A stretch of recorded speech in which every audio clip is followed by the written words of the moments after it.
Bueno, ¿qué tal? Ante todo, gracias por la invitación a Mónica Ferrari para estos charlas del capítulo de psiquiatría translacional y neurociencia computacional. Me lo tengo que leer para poder entenderlo. Me llamo Sergio Strejilevich y, bueno, soy un psiquiatra clínico que ha hecho investigación clínica y que tiene un interés tangencial por este tema. Es decir, en todo caso, estoy interesado por lo que tiene que ver con la aplicación de las ciencias computacionales a la psiquiatría o la matemática, si uno quiere decirlo, más como obligación, como necesidad de la tarea de hacer investigación clínica que por un conocimiento particular del tema. Así que lo que voy a compartir hoy es así, las reflexiones que a mí en lo personal me surgen como psiquiatra clínico dedicado a los trastornos anímicos en el marco de esta doble juego de hacer clínica, que es de lo que vivo, y eventualmente de hacer investigación clínica. Bueno, sin más eh, prolegómenos, pero vamos a tener que hacerlo porque me equivoqué en la compartida de pantalla. Vamos a empezar la charla así, intento hacerla a tiempo, que es mi gran desafío como siempre. Bueno, un minuto, ahí está, pero es que tengo que ocultar, así yo puedo ver. Muy bien. Bueno, eh, como pueden ver, la charla se llama Un estetoscopio para la psiquiatría y el por favor es un agregado chistoso porque voy a intentar mostrarles, esto no es, como podría decir, un pedido estético, una cuestión de gusto, es un tema de necesidad, somos médicos, somos psicólogos, es decir, que nuestro arte, nuestra ciencia tiene un fin totalmente específico, que es aliviar el sufrimiento de nuestros pares. Entonces, nuestros pensamientos siempre tienen que estar dirigidos hacia ese objetivo y así también nuestra seguridad y nuestra actividad de investigación. Muy bien, esperen un segundo, vamos a empezar de una vez. Cuando yo empecé esto hace mucho, tengo 60 años, así que habré empezado a los 23, 24, no me acuerdo. A medida que avanzaba en la psiquiatría, estos fueron mis ídolos, debe haber más que me fui olvidando, pero básicamente aquellos que hoy pensaba que podían haber influenciado en esto. Así, al principio Timothy Crowe, yo me enganché muchísimo en los trabajos de Van Putten, después apareció Kapur, después aparecieron los trabajos clínicos de Cuesta y Peralta, Vanot, Jim Vanos y qué decir a Kiskal, pero después apareció Daniel Weinberger, vino acá, fue muy importante escucharlo en esa época, y finalmente Catherine Harber y sus trabajos sobre modelos de funcionamientos antidepresivos le terminaron de dar una vuelta a esto. Ahora, a medida que uno se acercaba a estos autores, y muchos de ellos tuve la oportunidad de conocerlos personalmente y charlar con ellos, uno notaba que más allá de los enormes avances que estaban haciendo, a la vez compartían un profundo escepticismo con el modelo clínico general de la psiquiatría. Estamos hablando del siglo XX, ¿no? Es decir, Timothy Crowe lo conocía antes del siglo XX, pero concretamente son nuestros años, la gente que nos ha influenciado. Por ejemplo, en una época le hice, en el 97 concretamente, le hice un reportaje a Sartorius, y Sartorius hablaba un castellano muy bueno, eso permitió que el reportaje fuera realmente fluido. Y una de las frases que a mí me dejó es que este hombre, que era, de hecho, era en ese momento el tope de gama en términos de la Organización Mundial de Salud, en temas de salud mental, en el 97 me decía, hoy en día no podemos hacer un diagnóstico preciso, todo lo que podemos hacer es miserable, es la descripción de la clínica y algo sobre el tratamiento. Lo de miserable, la verdad que me afectó muchísimo. En esa época era un psiquiatra en formación. Ahora, para la misma época termina saliendo este paper, y es un paper que hay que leerlo políticamente, es un paper de Nancy Andreasen, que era la directora del American Journal, publicando en el último año del siglo XX en el Archives of General Psychiatry, que era la competencia directa que tenía Ochama, es, nada, este artículo llamado Un modelo unitario de la esquizofrenia. Y fíjense, ya esto es en principio de este siglo, dice el presente, el problema más importante es que en la investigación en esquizofrenia no es hallar el gen o la localización en el cerebro o entender cuáles son los circuitos neuronales implicados en esto. Nuestro más importante problema es identificar el blanco correcto sobre los cuales apuntar nuestras poderosas armas científicas. Nuestro más presionante problema, por decirlo de alguna manera, nuestro más crítico problema es a nivel clínico, es definir qué es la esquizofrenia. Y esta mujer era la chairman de esquizofrenia National Institute of Mental Health, es decir, tenía un departamento de investigación para investigar un trastorno psiquiátrico el cual no podía definir. Esta era como terminábamos el siglo XX en nuestro campo. Siguiendo con las anécdotas personales, me invitaron a dar una charla en el 2005 a Cartagena de Indias. Esto me invitó Carlos López Jaramillo, era una, no digo la primera, pero de las primeras charlas así más o menos importantes, era la plenaria del Congreso Colombiano de Psiquiatría. Me acuesto que estaba a cuesta, él me tenía totalmente nervioso, estaba en el público mirando con ojos inquisitorios, y yo me empezaron a hablar, me pidieron hablar de la clínica psiquiátrica, algo así, era un título así muy. Y entonces la primera diapositiva, lo que era el diseño, era esto. Entonces yo empezaba la charla diciendo la clínica psiquiátrica, esto estaba en 2005, o sea, hace 18 años atrás. eh, yo decía que estaba o cerrada por Ruedo o cerrada por Reforma, pero que básicamente estaba muerta. Esta era mi hipótesis en 2005, después de venir leyendo estos autores que les decía. Y yo lo que comentaba que no era solo que era un problema del DSM-4, sino que lo que había que cambiar era desde la descripción fenomenológica hasta la taxonomía que se desprendía de la misma.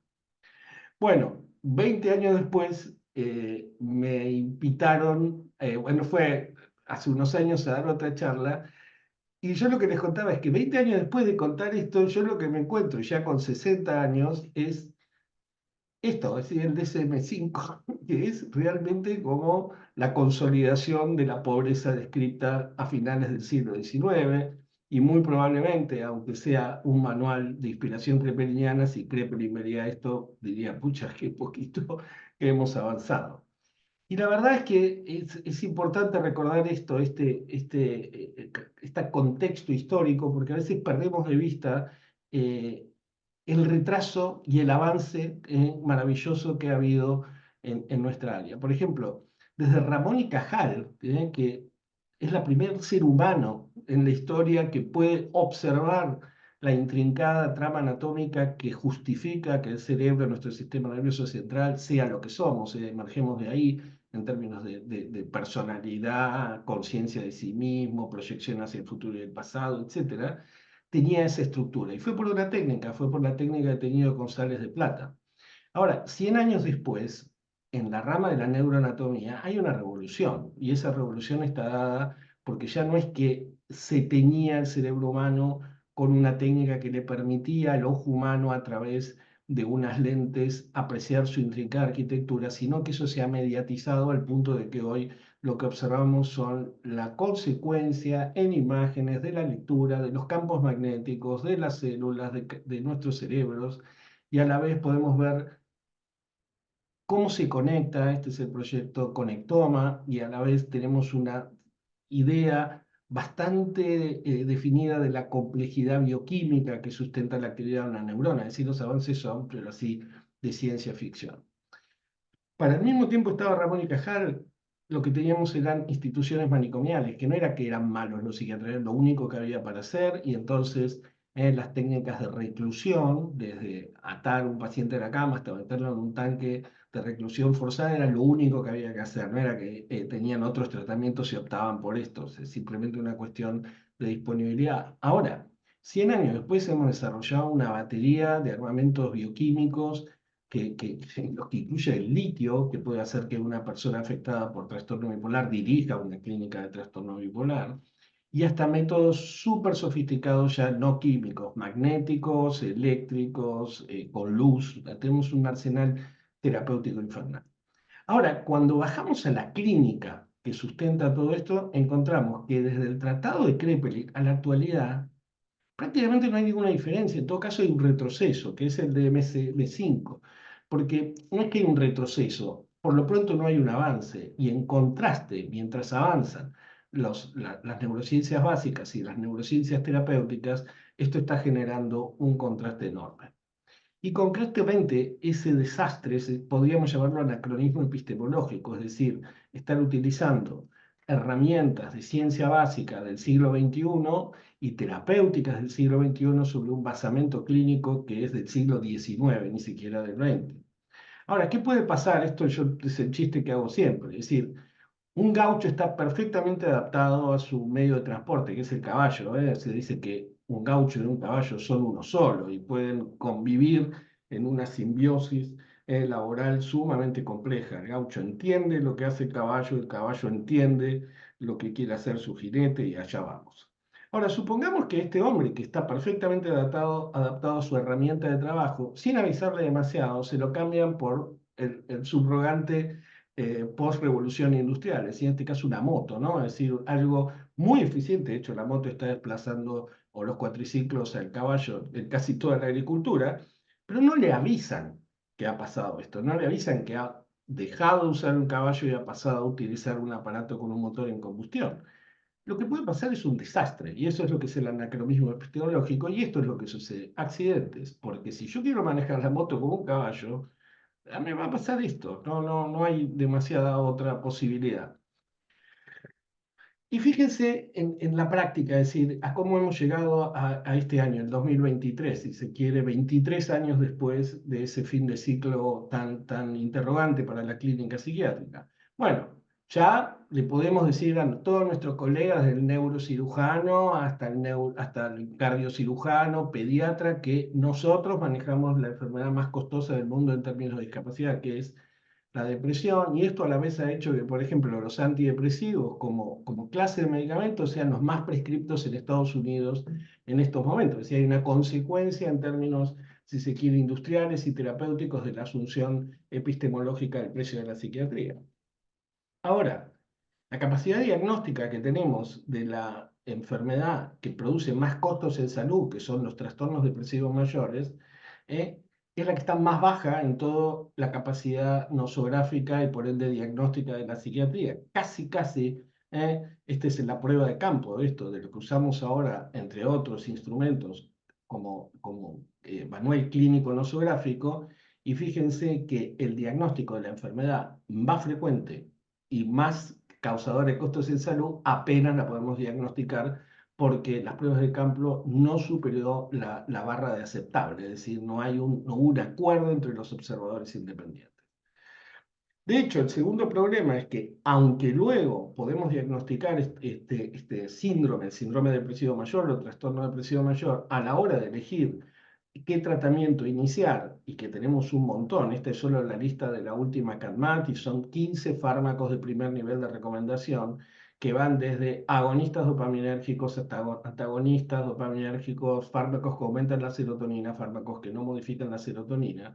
Lo que sabemos es que el único método para elegir con qué fármaco empezar es tirar dados. Después cada uno de ustedes puede tener su cábala preferida, pero la evidencia muestra que no hay ningún otro método que no sea la prueba ensayo-error. Ahora, si queremos ir a lo de este capítulo, que es cómo se trasladan los conceptos de la neurociencia básica a la clínica y viceversa, y esto básicamente sería conocer más de la genética, la neurofisiología y tener finalmente biomarcadores, que es lo que se termina produciendo los grandes cambios en toda la disciplina de medicina. Hoy podemos decir, 2023, que hemos fallado, es decir, que no hemos podido ligar nuestros diagnósticos con ninguna de los conocimientos o de las eventuales avances que ha habido en el campo de la genética, la neuroanatomía o la neurofisiología, y por ende el desarrollo de biomarcadores. Tampoco hay en la investigación de fármacos. Este es el paper en donde básicamente Moe Scow, pero con Christian Bastrup, que es y este es Scow y este John Kay, el que descubrió casualmente el efecto del litio, pusieron en la mesa de los psiquiatras el primer medicamento que brindaba un control sofisticadísimo de una enfermedad gravísima como la de la enfermedad maníaco-depresiva en esa época, una enfermedad tan grave como la esquizofrenia, de destino manicomial. Ahora, para eso utilizaron un sistema clínico que yo usaba, Kraepelin, se llama Muchart o Carta del Ánimo, registro del ánimo gráfico, lo hicieron con un diseño de llama en espejo. En la actualidad, este método sofisticado no se puede usar porque es muy costoso y en cambio se usan métodos extrapolados de enfermedades mortales, de donde viene la curva de sobrevida, que de ningún modo es tan adecuado para entender cómo funciona un tratamiento de la enfermedad como pudo ser este, que como ven se usó en la década del 60. O sea, 70 y pico de años después estamos usando cosas peores. Y la consecuencia de eso es que teniendo un fármaco que puede sacar a un loco del loquero y convertirlo en un amistoso director de ese hospital psiquiátrico, la realidad es que no sabemos ni a quién le conviene o no tomar litio, no sabemos, también es prueba ensayo-error, tampoco podemos medir con precisión lo que hace clínicamente el litio, usamos sistemas que no son buenos, y finalmente, por más que sabemos que es neuroprotector, en realidad tampoco sabemos qué hace a nivel de los síntomas anímicos. Es decir, sabemos que hace cosas raras, pero no sabemos cómo hace lo que más vemos que hace. Es bastante rara la situación. Ahora, el tema de la psiquiatría es que se aísla y que cree que porque se ocupa de la conducta y el cerebro tiene que transitar el camino al modo de los estoicos, los filósofos así solos, encapsulados. Y la realidad es que está bien, el cerebro es sumamente complejo, pero es complejo todo el universo y no por eso nos merecemos un trato especial. Fíjense lo que ha pasado en el campo de la astronomía. Los seres humanos no es que descubren la astronomía con Copérnico, es decir, los seres humanos ven el cielo desde que existen, como lo ven todos los animales, porque en el cielo, tanto el cielo diurno como el nocturno, hay señales que son críticas para su sobrevivencia. Ahora, lo cierto es que los seres humanos empezamos a proyectar preguntas, fantasías, y mirábamos el cielo y imaginábamos constelaciones, luchas de héroes en ese cielo. Hasta que alguien dijo, ¿y qué tal si uso eso que se inventó para ver a las personas que están lejos, las apunto a las estrellas? Y cuando apuntaron un telescopio a las estrellas, ustedes saben lo que pasó, la primera revolución científica tal cual lo conocemos, la revolución copernicana. Descubrimos que la Tierra no era el centro del universo y que finalmente la Tierra era un planeta aislado en el que creemos que hay vida y que parece que no es tan frecuente, pero ahí estamos.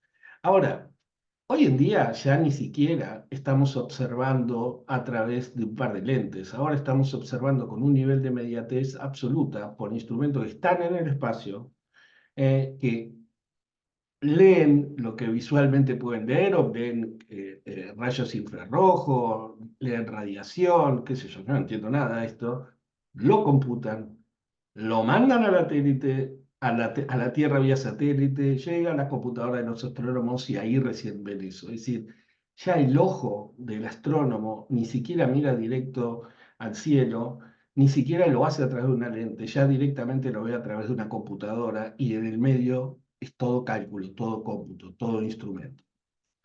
Ahora, como les decía, eso pasamos de ver el cielo, imaginar, qué sé yo, esto que, no sé, la constelación del guanaco, diría yo, de la jirafa, no tengo la menor idea, es una foto que encontré en Google, a ver esto. O sea, es mucho más sofisticado, hermoso e importante lo que estamos viendo a través de la mediatización de nuestros sentidos que a través de nuestros propios sentidos. Ahora, vean en la medicina la misma historia. Este es René Laennec, no sé cómo se pronuncia, creo que era francés, y era un médico que en 1816, como todos los médicos, ocultaba el funcionamiento de nuestro corazón apoyando su oído en nuestro pecho, en nuestra espalda, a veces poniendo una tilita, a veces no. Podríamos decir que su gran instrumento era el pañuelito que apoyaba. Ahora, todos sabían que si yo hacía un instrumento cónico, esto concentraba el sonido y permitía oírlo más eficientemente. Ya eso se había descubierto simplemente enrollando una tela o un papel. Y es así como él crea el primer estetoscopio. El primer estetoscopio, de hecho, es un tubo de madera, inicialmente de papel, que se apoyaba y esto amplificaba los sonidos que emitía el corazón y los hacía más auscultables. Del rollo de papel o el rollo de madera al Lippmann, por supuesto que hay un salto enorme, pero el concepto es el mismo. Mis oídos solos no son suficientes para escuchar con precisión los sonidos que me dan información sobre el funcionamiento del corazón. Ahora, el Lippmann hoy es más un instrumento casi simbólico, no digo que no se usa, pero cuando un cardiólogo quiere escuchar el corazón, ni siquiera lo mediatiza a través de un cono sofisticado como el Littman o no. Lo hace directamente con un aparato que lee, que se llama ecógrafo, y que saca una imagen. Estamos viendo imágenes producidas por sonidos a través de computación. Y de nuevo, ya ni siquiera escucha, porque lo que escucha, el cálculo, lo hace una máquina. Ahora, si ustedes estuvieran en el lugar no del médico del paciente, ¿con qué quisiera que los oculten? Con el oído de René, con el rollo de papel de René, con el Littman del residente que se lo regalaron los padres o con un ecógrafo, a la hora de decidir si, por ejemplo, tienen que ir o no a una cardiocirugía. Muy bien.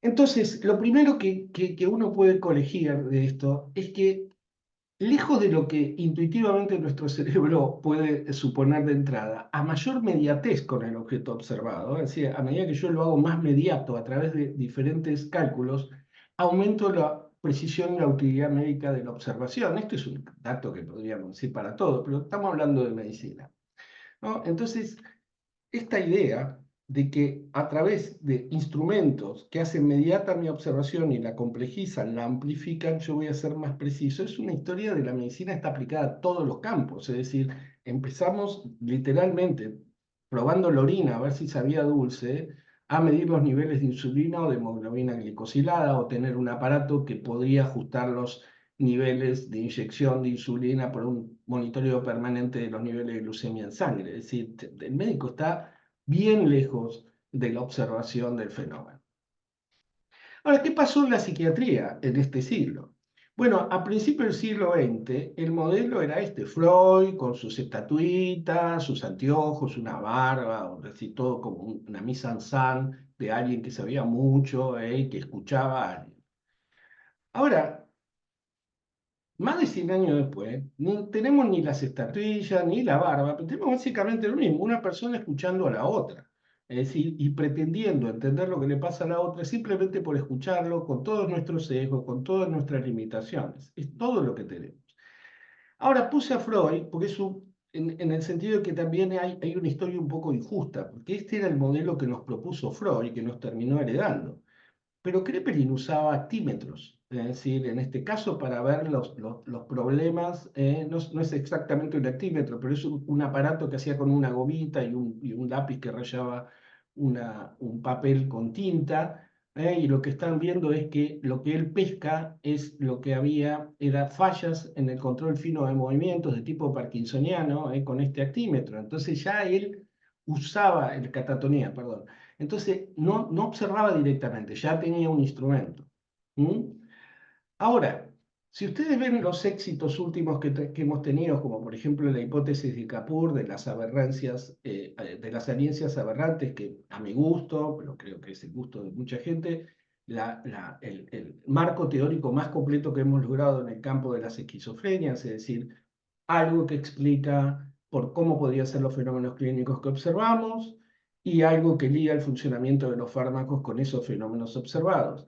Ahora, eso se logró porque este hombre se dedicaba a estudios dinámicos con imágenes dinámicas en receptores dopaminérgicos, pero empezó a leer sobre el relato subjetivo que tenían los antipsicóticos en sujetos sanos y con esquizofrenia, y todo esto lo terminó ligando. Fisiología normal de la dopamina, estudio con imágenes dinámicas, clínica pura, es decir, escuchar a las personas ya ni siquiera con escalas, directamente cómo relataban la cosa, y de acá sale el marco teórico, muy parecido a lo que terminó haciendo Katherine Harman prácticamente al mismo tiempo.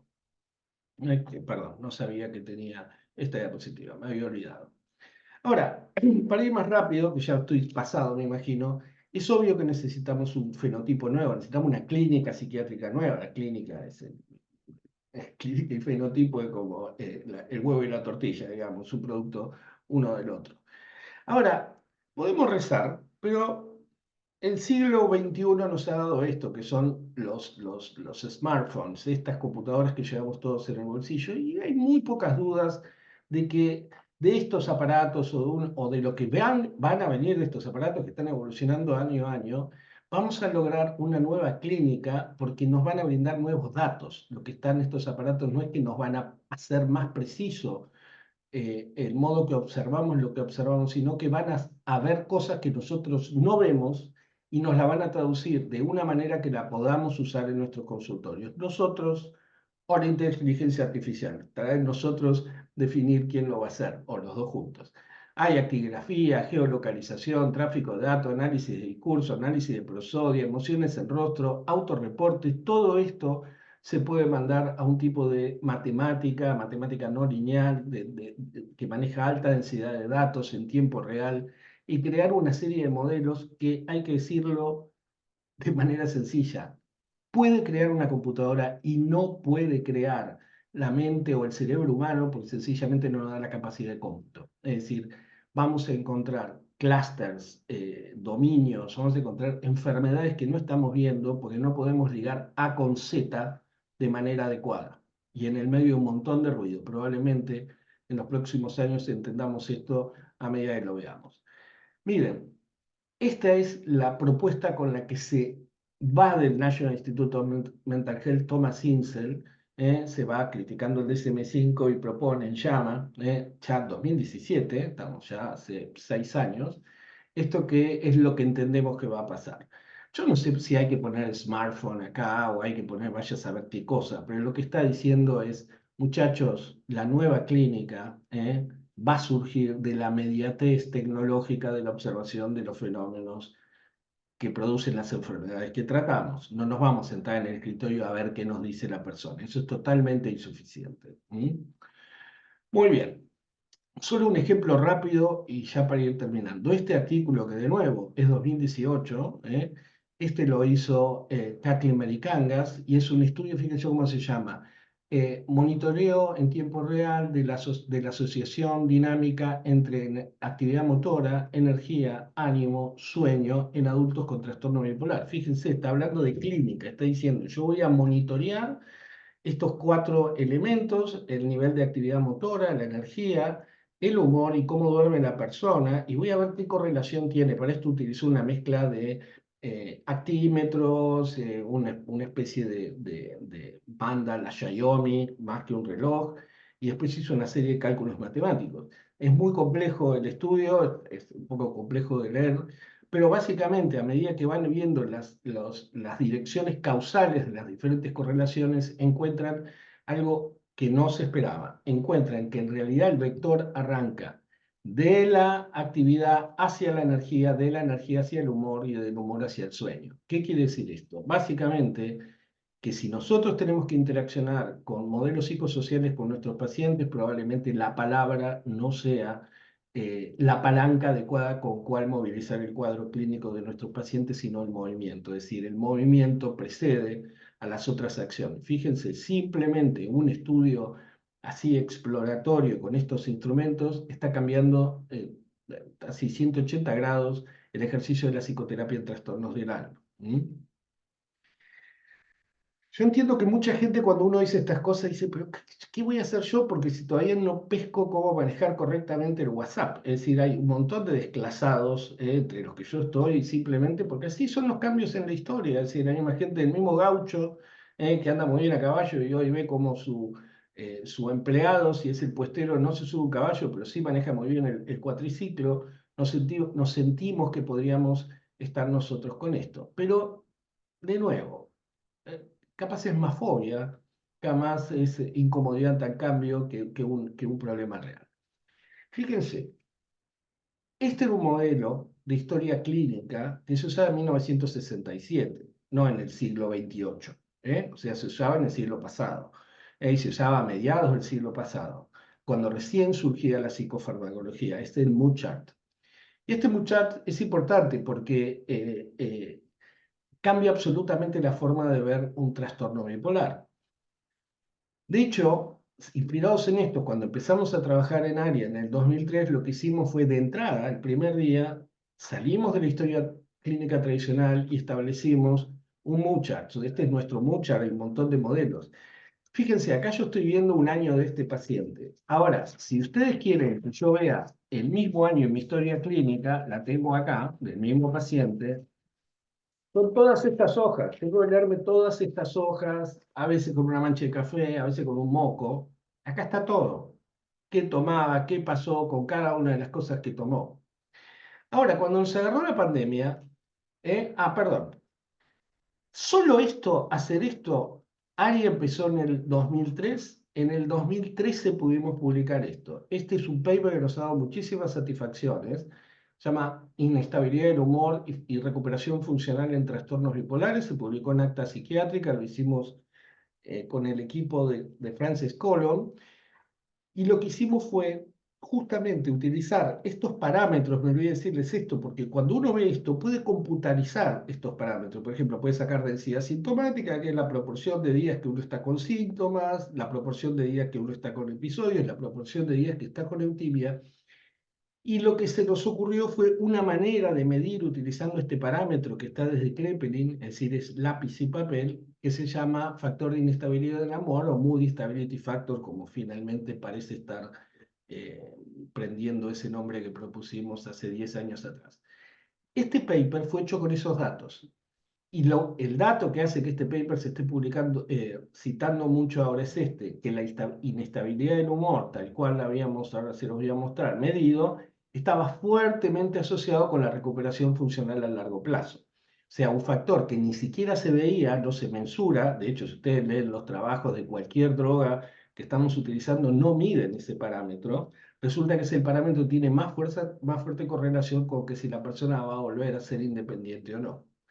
Ahora, para hacerlo hicimos esto, es decir, medimos de una manera particular lo que teníamos en el mood chart. Estos son, ven, el Mood Instability Factor, cuenta cambios anímicos, está el Intensity Factor, el Mood Symptomatic Factor, lo que les estaba contando. Es mucho más complejo. Ahora, es lápiz y papel, porque esto se llenó con lápiz y papel, no sé si lo ven, esto es, bueno, pirome si quieren, y una calculadora de comprar en el kiosco, o sea, porque son todos porcentajes. Después eso va a estadística, va a regresión lineal, bueno, pero el dato está mediatizado en vez de por la palabra escrita, por un dibujo y por un número en vez de por una impresión. No es la Clinical Global Impression. Acá el factor de, yo no digo, me parece que está más estable. Acá tengo un número que me da la estabilidad y ese número lo puedo correlacionar con otros. Mi impresión no la puedo correlacionar con la otra. ¿Vos cómo lo ves? Yo lo veo mejor, lo vi este año, estuvo un poco más inestable.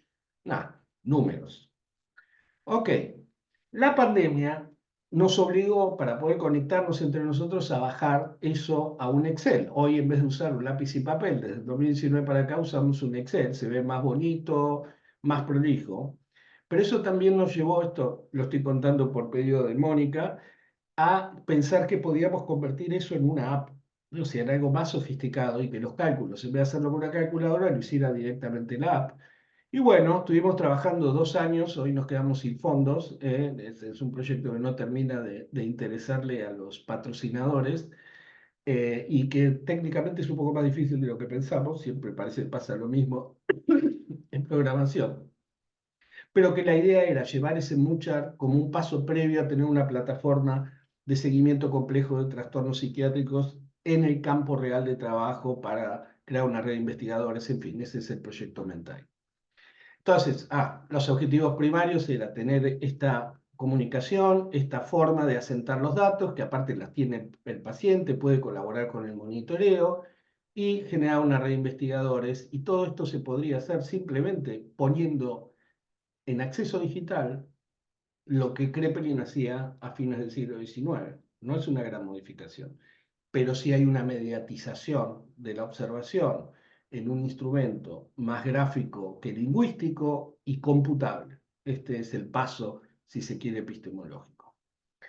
Ahora, ¿por qué estamos así con una base clínica tan desajustada, tan anacrónica epistemológicamente con respecto a las herramientas terapéuticas que tenemos y a los avances de la neurociencia en general?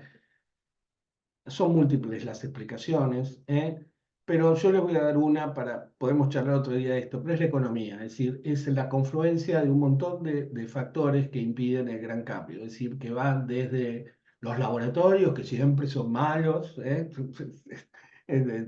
excusa preferida de los psiquiatras son los laboratorios, pero también los académicos que han pedido sus becas con determinado modelo clínico y no pueden cambiar el modelo clínico a la mitad, y esto hace que vuelvan a pedir otra beca, y entonces el cambio de modelo clínico siempre tiene una excusa para no ser llevado a cabo.